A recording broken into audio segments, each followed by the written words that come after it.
खुशहाली और विकास का, आस और विश्वास का, जन जन के जीवन की खुशहाली का दर्पण, जन जन के जीवन की खुशहाली का दर्पण, ये है कृषि दर्शन, ये है कृषि दर्शन।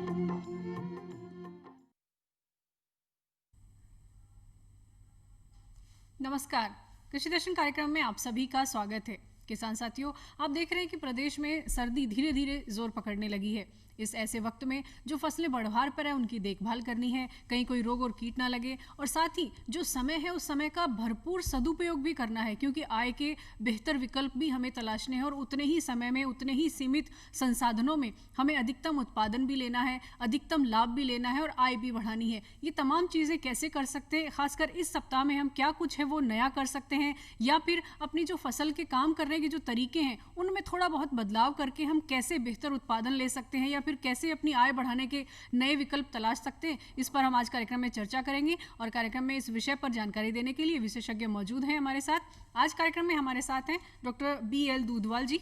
आप असिस्टेंट प्रोफेसर हैं department of agronomy, SKN agriculture college Jobner में। सर, कार्यक्रम में आपका बहुत बहुत स्वागत है। तो सबसे पहले हम आपसे यही जानना चाहेंगे सर कि इस सप्ताह में बहुत सारे काम किसानों को करने हैं, क्योंकि फसलें भी उन्होंने ली हुई हैं, बागवानी फसलें भी ली हुई हैं, मौसम भी धीरे धीरे बदल रहा है, तो वो अपने कामों को प्रमुखता से कैसे करें, क्योंकि फसल की सार संभाल करना बेहद ज़रूरी है। ज़रा सी गलती से फसल का बहुत बड़ा नुकसान हो जाता है। तो इस सप्ताह में खासकर उनको क्या करना चाहिए? राम राम किसान भाइयों। जैसे कहते हैं अपन की जो खेती आज से 15-20 साल पहले होती थी कि ज़्यादा ध्यान देने की ज़रूरत नहीं है, बीज डाल दिए और पानी, जैसे इतनी स्कैसिटी पानी की नहीं थी तो बीज डाल दिए और कुछ भी है पैदावार हो जाता था। लेकिन आज के समय में ऐसा नहीं है। जो स्मार्ट कृषि की बात करते हैं तो किसानों को स्मार्ट होना पड़ेगा, और स्मार्ट होने का जो तरीका है वो यही है कि अपन खेती जो कर रहे हैं उसको योजनाबद्ध तरीके से, समयबद्ध तरीके से करें। और इसको एक टर्म यूज करते हैं जैसे नॉन मॉनेटरी इनपुट। इसमें पैसा नहीं लगता, लेकिन जो कृषि के कार्य हैं वो अगर समय पे जो काम करना चाहिए, जिस विधि से करना चाहिए, जिस मेथड से करना चाहिए, अगर करते हैं तो उसमें पैसा नहीं लगता, लेकिन जो इनकम है, जो उत्पादन है आपका, वो बढ़ता है। तो अगर अपन देखें तो इस समय अनाज वाली फसलों में आपके जौ गेहूँ है रबी सीजन में, वो हैं आपके खेत में। और अगर दलहनी फसलों की अपन बात करते हैं तो जो चना है, मसूर है, वो रबी सीजन में लेते हैं आप लोग। और अगर तिलहनी फसल की बात करें तो राजस्थान के रेफरेंस में अगर देखें तो जो यहाँ की तिलहनी प्रमुख फसल है वो सरसों है। तो अगर अपन 1 by 1 इस सप्ताह के कृषि कार्यों की अगर बात करें तो गेहूं में अगर अभी तक आप लोगों ने किसी कारणवश सोइंग बुआई नहीं की है तो जो इसकी 25 किस्में हैं गेहूं की, वो इस सप्ताह तक कर दें। और 25 किस्मों की अगर बात करें तो इसमें जैसे गेहूं के केस में अपन देखें तो राज 3077, राज 3777, राज 3765, PPW 390, ये कुछ किस्में हैं जो आप अगर नहीं बुआई कर पाए हैं तो इस वीक तक उनकी बुआई आप कर दें। इसी प्रकार अगर जौ की भी बुआई किसी कारणवश नहीं कर पाए हैं तो 25 किस्मों का उपयोग आप लोग करें। और जौ में अगर 25 किस्म देखें तो जैसे आप ले सकते हैं RD 2508 है, उसको आप ले सकते हैं। और इसी प्रकार से जैसे चने में देखें तो चने का भी वैसे टाइम जो ऑप्टिमम है वो तो निकल गया, लेकिन अगर सोइंग नहीं कर पाए हैं तो आप उसमें भी 25 किस्मों का आप चुनाव करें। जैसे चने के केस में देखें तो RSG 390 है, GNG 4144 है। तो ये कुछ किस्में हैं, तो 25 किस्मों इनका आप बुआई में उपयोग आप करें। जी। और सब एक बात और जानना चाहेंगे, किसान साथी जो भी काम करते हैं उनका एक ही मकसद होता है कि हमारी मेहनत ज़ाया ना हो, हमें उत्पादन अधिक मिले। संसाधन तो वही हैं, सीमित हैं संसाधन, तो कम संसाधनों में अधिकतम उत्पादन लेने के लिए क्या कुछ नई तकनीक भी किसानों को जोड़नी चाहिए? जो भी पुराने खेती के करने के तौर तरीके हैं, क्या उनमें नया बदलाव आना चाहिए? आजकल हम टिकाऊ खेती या संरक्षित खेती की हम बात कर रहे हैं, तो उसको किसान साथी कैसे समझ सकते हैं? यस मैडम, आपने बहुत अच्छा ये पसंद किया। आज के टाइप में ये ग्लोबल प्रॉब्लम है, और एग्रीकल्चर में अगर कृषि में देखें तो जितना भी अनुसंधान हो रहा है, साइंटिस्ट जो रिसर्च अनुसंधान संस्थाएं हैं या एग्रीकल्चर यूनिवर्सिटीज़ है, उन सब का एक ही एम होता है कि देश में जो सदाबहार क्रांति आए। सदाबहार क्रांति जैसे हरित क्रांति की अपन बात करते हैं कि अपना देश है वो फूड प्रोडक्शन में सेल्फ सफिशिएंट हो पाया।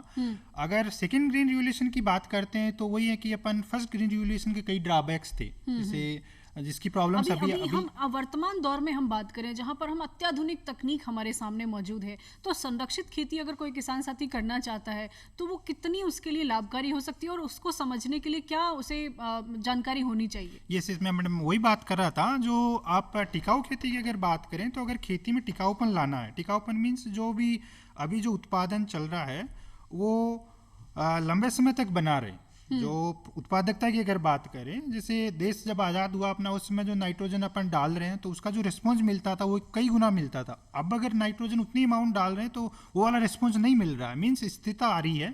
तो उत्पादकता में जैसे जनसंख्या बढ़ रही है उसी रेशियो में उत्पादकता भी बढ़े, उसके लिए ये जो 3-4 आयाम है, जैसे संरक्षण खेती आप नाम ले रहे हैं, तो ये संरक्षण खेती का भी एम यही है कि किसान जो है वो कम रिसोर्सेज का यूज करते हुए, जैसे इसके बेसिक प्रिंसिपल है संरक्षण खेती के कि सोइल को कम से कम डिस्टर्ब किया जाए, मींस जो शून्य जुताई है वो फॉलो किया जाए। और दूसरा इसका जैसे प्रिंसिपल है वो कि जो सोइल की मिट्टी की सतह है वो थ्रू आउट सीजन जब फसल रहती है तो वो फसल अवशेष से कवर रहे।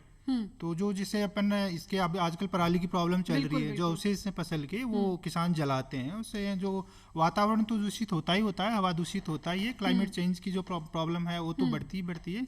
इसके साथ साथ में अगर इसको एज ए पलवार अगर यूज करते हैं, सोइल को कवर करते हैं, तो उसके दूसरे बेनिफिट ये जैसे तापमान जो है वो ऑप्टिमम बना रहता है, मॉइस्चर है वो नमी है वो संरक्षित होती है। और इसका तीसरा प्रिंसिपल ये है कि जो फसल चक्र है उसको फॉलो करे किसान। जैसे अगर अनाज वाली फसल एक सीजन में लिए तो अगली सीजन में वो कोई लेग्यूम क्रॉप जो दलहनी फसल है वो ले खाली नहीं छोड़े। बिल्कुल ये बहुत अहम बात आप कह रहे हैं। तो किसान साथियों, जिस तरह से डॉक्टर साहब बता रहे हैं, आप जो भी खेती करने के पुराने जो तौर तरीके हैं उनमें थोड़ा सा फेरबदल कर सकते हैं। जैसे आप खेत के अपने जिस एरिया में आपने पहले अनाज फसल लिए उसमें आप कोई दूसरी फसल ले सकते हैं। दूसरा, जैसा कि विशेषज्ञ अक्सर बताते रहते हैं कि आप जमीन के साथ कम से कम छेड़छाड़ करें ताकि उसकी उर्वरा शक्ति बनी रहे, वो ज्यादा उत्पादक बनी रहे। तो तीसरी बात आती है कि आप जो भी करें वो सोच समझ कर करें। ऐसे नहीं कि फला किसान साथी से देखा और हमने भी ऐसा कर लिया। आपके खेत की मिट्टी की जो गुणवत्ता है वो आपको मालूम होती है, मिट्टी और पानी की जांच भी आप कराते हैं, तो उसके हिसाब से आपको किस तरह से खेती करनी है इसको समझना होगा। दूसरी, टिकाऊ खेती की जो कि विशेषज्ञ बात कर रहे हैं वो तभी संभव है जब सीमित संसाधनों में आप अधिकतम उत्पादन लेने के लिए सोच समझ कर कृषि विशेषज्ञों से सलाह मशवरा करके आप जो भी उत्पादन लेंगे वो बेहतर होगा और आपकी आय भी निश्चित रूप से बढ़ेगी। हम आय बढ़ाने की बात अक्सर हमारे माननीय प्रधानमंत्री जी भी बार बार कहते हैं कि आय को दुगना करना है। संसाधन वही है, खेत भी सीमित मात्रा में है हमारे पास और पानी और जो ज़मीन है वो भी बहुत कम है। ऐसे में कौन कौन से वो विकल्प हो सकते हैं? जैसे बहुत सारे किसान हम देखते हैं कि जो डेयरी उद्योग चला रहे हैं वो पशुपालन भी करते हैं, बागवानी की फसलें भी लेते हैं, और बागवानी ऐसा देखते हैं कि लगभग सभी किसान जो साल भर आमदनी लेने के लिए खेती करते हैं। तो दूसरे विकल्पों की ओर किसान साथी कैसे ध्यान दें और क्या करें इसके लिए?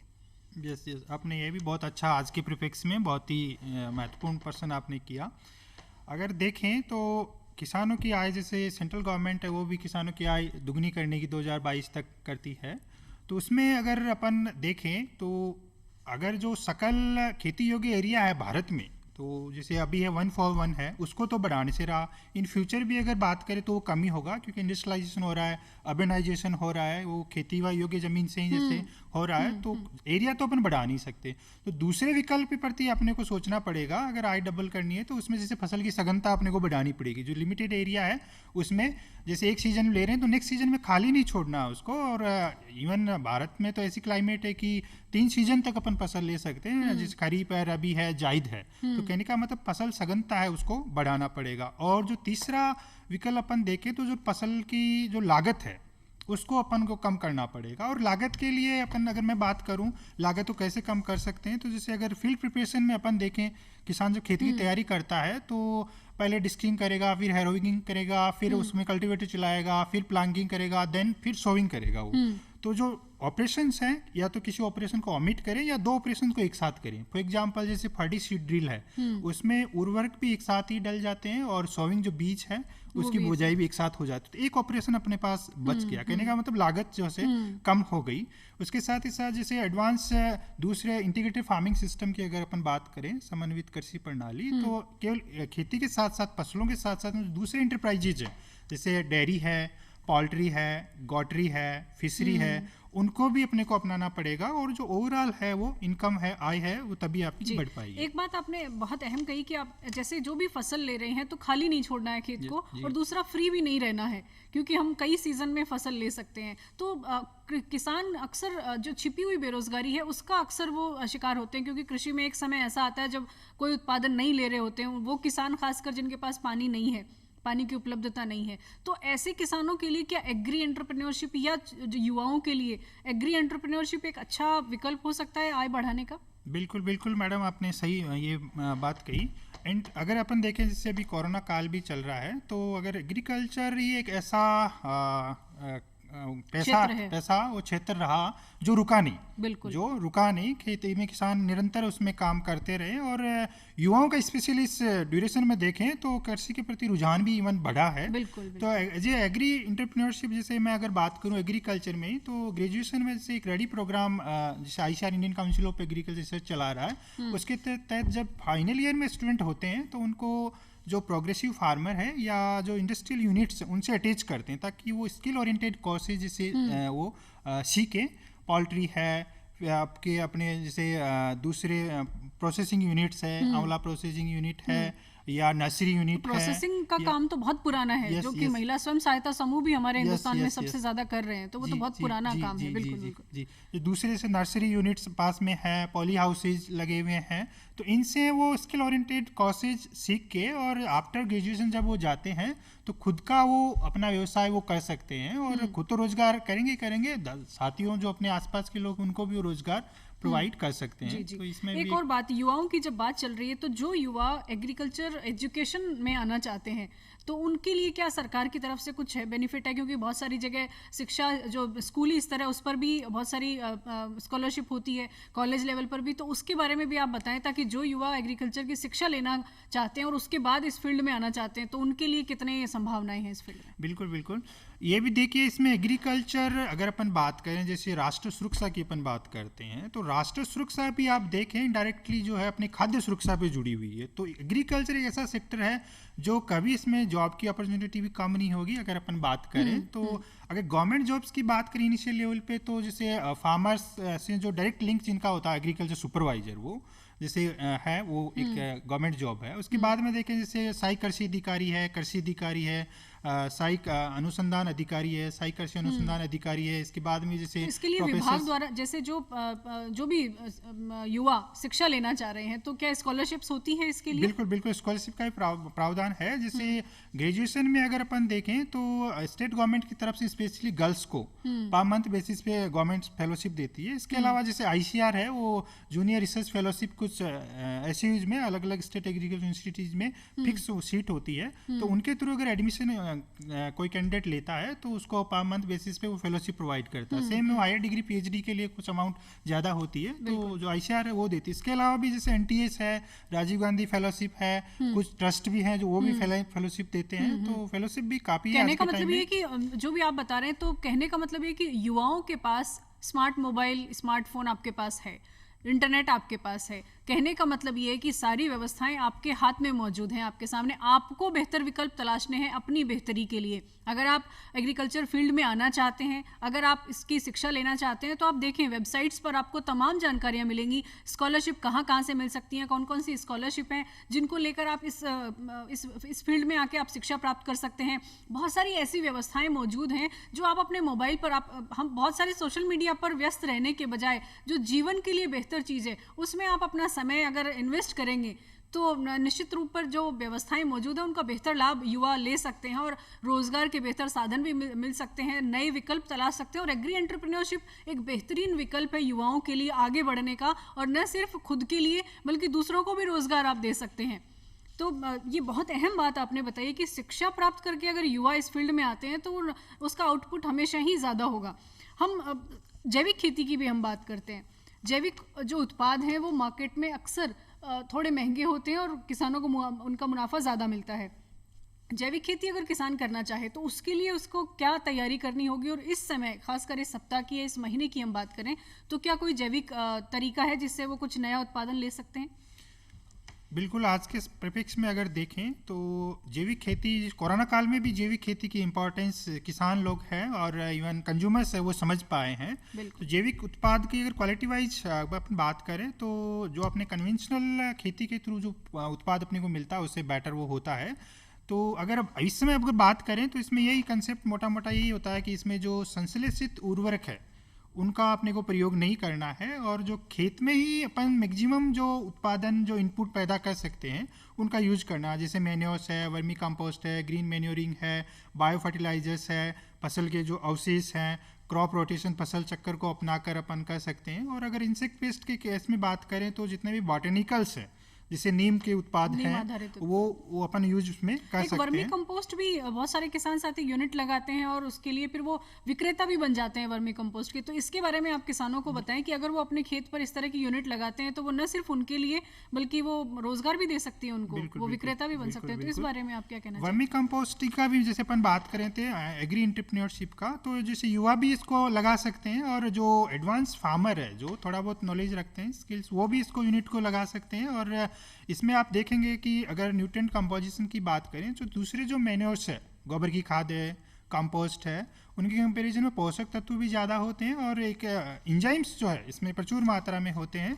तो अगर लगाने का अगर बात करें तो अपन जैसे खेत में ही अपने लगा सकते हैं, कूड़ा कचरा जो अपना है, किचन वेस्ट है, और अगर डेयरी यूनिट है तो उसका बाई प्रोडक्ट जैसे गोबर है उसको अपन इकट्ठा करके कलेक्ट करके, और जो वर्म्स है केचुआ जिसको बोलते हैं अपन, एसाइनिया फोटिडा जो स्पीसीज की है इसके लिए काम में लेते हैं, तो वो उसमें छोड़ के और आप तैयार कर सकते हैं खेत में। कहने का मतलब जो परचेज्ड इनपुट है जो जिनको अपन पैसा खर्च करके और मार्केट से जो लेना पड़ेगा उससे अपन बचेंगे। कहने का मतलब वही है कि टिकाऊपन आएगा इससे और जो लागत है वो कम होगी। अपन खेत में अपना जो उत्पाद है बायो प्रोडक्ट वेस्ट वही यूज करेंगे और उसी को खेती में मिलाएंगे। और ओवरऑल अपन अगर देखें तो जो जितने भी इनपुट अपन यूज करते हैं उनका जैसे एनर्जी से रिलेशन होता है, तो कहने का मतलब खेत से बाहर एनर्जी नहीं जाएगी।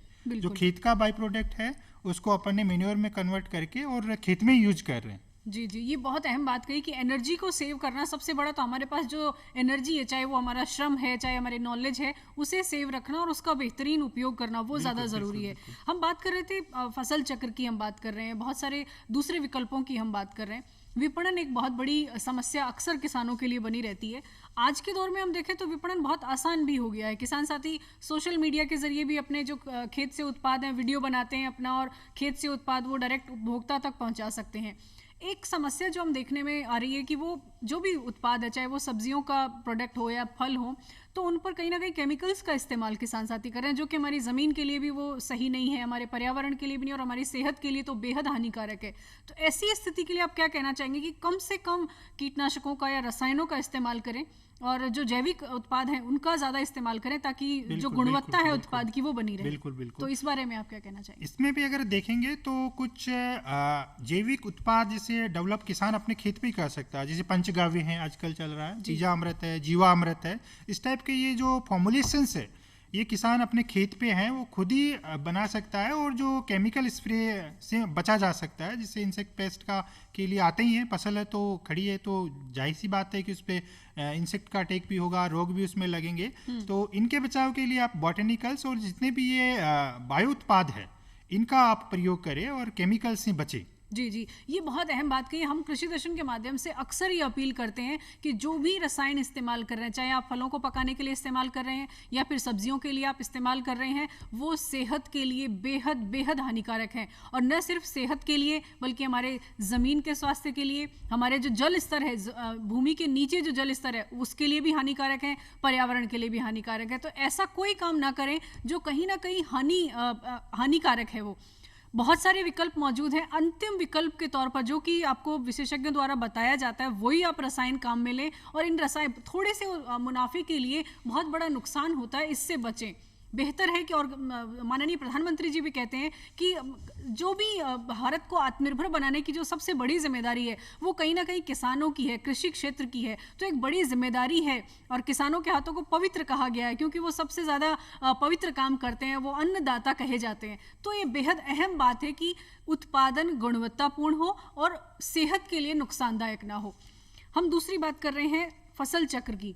फसल चक्र अपनाते समय वो कौन सी सावधानियां हैं जो विशेष रूप से किसानों को रखनी चाहिए? क्योंकि फसल चक्र अपनाना, कई बार किसान एक अनाज फसल ली, दूसरी फसल बुआई कर दी, लेकिन दूसरी फसल की बुआई करते समय भी कुछ सावधानियां उसे बरतनी होती है, वो क्या है वो बताएं। जैसे अपन बात करें कि जो उर्वरकता है, मिट्टी की उर्वरकता, उसको ध्यान में रखते हुए ये फसल चक्र है आप अपना निर्धारित करें। अपनी जो मिट्टी है और जो जलवायु है उसको देखते हुए फसलों का चयन करें, और फसलों का चयन करते वक्त जो फसल चक्कर के सिद्धांत है उनको जरूर फॉलो करें। जैसे कि अनाज वाली फसल अगर आपने पहली सीजन में ली है किसान भाई, तो जो दूसरी सीजन है उसमें आप कोशिश करें कि जो दलहनी फसल है, वो जो जिसमें लेग्यूम क्रॉप जिनको बोलते हैं, वो आप लेवें ताकि नाइट्रोजन स्थिरीकरण उनमें होता है, तो वो एक ध्यान रखें। दूसरा, जैसे अगर पहली सीजन में आपने ज़्यादा जल मांग वाली फसल अगर ली है तो दूसरी सीजन में आप कम जल मांग वाली फसल ले। इसी तरह से आप जैसे पोषक तत्वों का भी है, अगर पहली सीजन में आपने ज़्यादा पोषक तत्वों वाली डिमांड वाली फसल अगर ली है तो कोशिश करें कि नेक्स्ट सीजन में है वो कम पोषक तत्व रिक्वायरमेंट वाली फसल आप लेवे। जी, दूसरी बात, ये तो हुआ फसल चक्र। किसान को अक्सर विशेषज्ञ ये भी सलाह देते हैं कि वो मिश्रित फसलों की बुआई करें, यानी मिलवा खेती जिसको किसान अक्सर समझते हैं। तो वो कैसे करें? कौन कौन सी फसलों को मिलाकर वो बुआई कर सकते हैं कि एक का उत्पादन अगर कम हुआ तो दूसरे से उसकी भरपाई हो जाए? तो इस बारे में आप क्या कहेंगे? बिल्कुल, उसको जैसे अंतर सस्यन बोलते हैं, इंटरक्रॉपिंग बोलते हैं। तो इसका एक, जैसे अपन खेती है वो रिस्क आज के टाइम में रिस्की है। जैसे इसको बोलते हैं कि वेदर अपडेशन आ गया या मिड सीजन कोई प्रॉब्लम आ गई, ओले गिर गए, तो उसको ध्यान में रखते हुए जो इंटरक्रॉपिंग एक ऑप्शन ऐसा होता है कि अपने को साथ में दो फसलों अपन ले सकते हैं। जैसे अभी बात करें तो गेहूं जैसे अनाज वाली मुख्य फसल है, उसके साथ में अपन सरसों या चना जैसे ले सकते हैं। तो अगर एक फसल किसी कारणवश कोई रोग आ गया, जैसे पीली रोग है उसको, जैसे रस्ट आ गया गेहूं में, तो दूसरी फसल मस्टर्ड है, उससे तो कम से कम जो कुछ उत्पाद किसान भाइयों को आप लोगों को मिलेगा, ताकि ओवरऑल आपका जो है जो नुकसान हो रहा है वो कम से कम होगा। तो इंटरक्रॉपिंग आप बिल्कुल फॉलो करें। जी जी, एक और बात जानना चाहेंगे किसान साथी, अधिकतर किसान साथी खासकर इस समय की हम बात करें जो कोरोना काल चल रहा है, तो बागवानी की तरफ रुझान ज़्यादा बढ़ा है किसानों का, क्योंकि ये ज़्यादा हर दिन आमदनी का एक जरिया हो गया है और साल भर आमदनी ले रहे हैं किसान साथी। पर कई बार ऑनलाइन विपणन करते समय वो मानकों पर खरे नहीं उतरते हैं उत्पाद कई बार। तो वो मानक जो है ऑनलाइन, जैसे इनाम की हम बात करें, मंडी व्यवस्था जो है, उन मानकों पर आप उत्पादन गुणवत्तापूर्ण बना रहे, इसके लिए किसानों को आप क्या सलाह देंगे? बिल्कुल, आप लोग जैसे आपका अगर प्रोडक्शन हो रहा है और वो ऑर्गेनिक है, जैविक है, तो उसको बाकायदा आप सर्टिफाइड करवाएं। जो स्टेट की भी अपनी सर्टिफिकेशन एजेंसी है उससे आप सर्टिफिकेट लेवे, और जो आपका एगमार्क जिसको बोलते हैं वो आप उस पर लगवाएं। और ओवरऑल जो है आपका पैदावार है वो जैसे ऑर्गेनिक है, डेफिनेटली अगर आपने जैविक उत्पाद है आपका तो उसका मूल्य वो ज़्यादा मिलेगा, तो आप उसके ज़्यादा प्राइस आप लेवे। जी जी, बहुत अहम जानकारी आप आज आपने किसानों के साथ साझा की, बहुत बहुत धन्यवाद आपका, आपने अपना समय दिया। तो किसान साथियों, जैसा कि अभी डॉक्टर साहब ने बताया है, बहुत सारे ऐसे काम हैं जो सजगता के साथ आपको करने हैं, और सबसे अहम बात समय का सदुपयोग करना है और उपलब्ध संसाधनों का अधिकतम और कुशलतम उपयोग करके ज़्यादा से ज़्यादा आय बढ़ानी है और ज़्यादा से ज़्यादा उत्पादन भी लेना है। आज का कार्यक्रम कैसा लगा हमें लिख भेजिए। हमारा पता है कार्यक्रम कृषि दर्शन, डीडी राजस्थान, दूरदर्शन केंद्र, झालाना डूंगरी, जयपुर। तो आज के लिए बस इतना ही, फिर होगी आपसे मुलाकात नई जानकारियों के साथ। तब तक के लिए इजाजत दीजिए, नमस्कार।